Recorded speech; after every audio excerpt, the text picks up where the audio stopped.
আসসালামু আলাইকুম। কেমন আছেন আপনারা সবাই? আলহামদুলিল্লাহ আমি ভালো আছি। আজকে আপনাদের মাঝে আমি নিয়ে আসছি মূলা শাকের রেসিপি। তা আমরা সবাই কম বেশ শাক রান্না করতে পারি। তো আজকে আপনাদেরকে নর্মালি যে মূলা শাকগুলো হয় সেটাই আজকে আপনাদেরকে রান্না করে দেখাবো। এখানে আমি 1 মুঠ পরিমাণ এরকম একটু বড় সাইজের মূলা শাকগুলো নিয়ে নিয়েছি। এরকম ফ্রেশ মূলা শাকগুলো একটু কুচি করে নিয়েছি। এটাকে ভালোভাবে আপনার মিহি কুচি করে নেবেন, তাহলে এটা সহজে ভালোভাবে এটা মিশে যাবে। আর লাগবে এখানে তার সাথে কাঁচামরিচ এরকম ফালি করে রেখেছি, কাঁচামরিচ শুকনো মরিচ এরকম ভেঙে রেখেছি আমি 2-3টা শুকনো মরিচ আছে। রসুন কুচি লাগবে বেশি করে, পেঁয়াজ কুচিও বেশি করে লাগবে। মূলা শাকে যে কোনো শাক হোক পেঁয়াজ রসুনটা একটু বাড়িয়ে দিলে এটা টেস্টটা অসাধারণ হয়ে যায়। আর এখানে স্বাদ মতো লবণ নিয়েছি।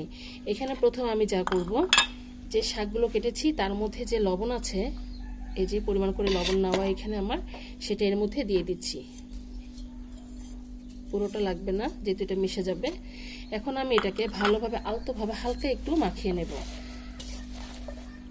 আপনারা চাইলে ডাইরেক্টলি তেলের মধ্যে এভাবে দিয়ে লবণটা দিতে পারেন। আমি এটাকে একটু মাখিয়ে নিচ্ছি, যেহেতু আমার এগুলো একটু বড় সাইজে ছিল শাকগুলো, সেজন্য যেন সহজে এটা মিশে যায়। একটু হালকা একটু মাখিয়ে নিলাম। তাহলে চলুন আমরা রান্নায় চলে যাই। আমি চুলার কাছে চলে আসছি। এখন আমি এর মধ্যে কিছু পরিমাণ তেল দিয়ে দিব। তেলটা দিয়ে দিলাম, তেলটা একটু গরম হোক। এখন আমি এর মধ্যে, তেলটা গরম হয়ে গিয়েছে, প্রথমে আমি শুকনো মরিচগুলো দিয়ে দিচ্ছি। বিসমিল্লাহির রহমানির রহিম। হালকা একটু ভেজে নেব। এখন এর মধ্যে পেঁয়াজ কুচি আর রসুন কুচিগুলো দিয়ে দিচ্ছি। হালকা একটু নরম হয়ে আসলে এর মধ্যে আমরা শাকগুলো দিয়ে দিব। আমরা এখানে এক্সট্রা কোনো লবণ দিব না, যেহেতু আমরা শাকের মধ্যে লবণ দিয়ে মাখিয়ে রেখেছিলাম। এর একটু হালকা নরম হয়ে আসলে তারপরে শাকগুলো দিয়ে দিব। এখন বাজারে ইউজ পরিমাণ শাক পাওয়া যাচ্ছে, সব ধরনের শাক উঠছে।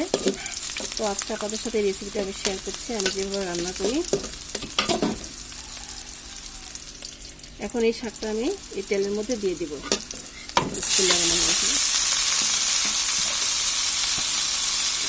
দিয়ে দিলাম, ভালোভাবে নেড়ে দিব।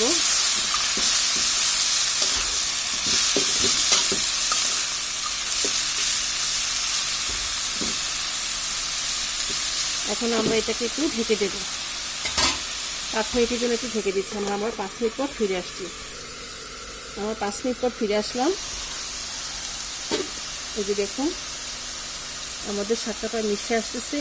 এর সাথে একটু পানিও ছেড়েছে, এই পানিটা শুকিয়ে নিতে হবে আমাদের। এখানে যে কাঁচামরিচগুলো আছে সেটা এখন আমি এর মধ্যে দিয়ে দিলাম। এখন আমরা এটাকে একটু হালকা করে নেড়ে দিব। আমাদের চুলার আঁচটা মিডিয়াম হিটে আছে।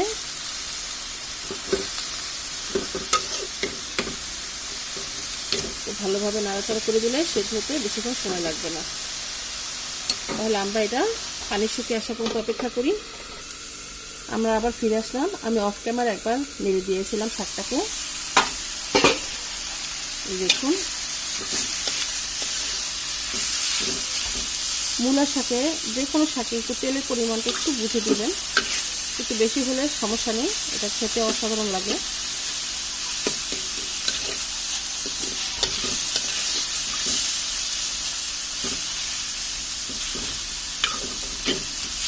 আমাদের পানিটা প্রায় শুকিয়ে আসছে। এই যে দেখুন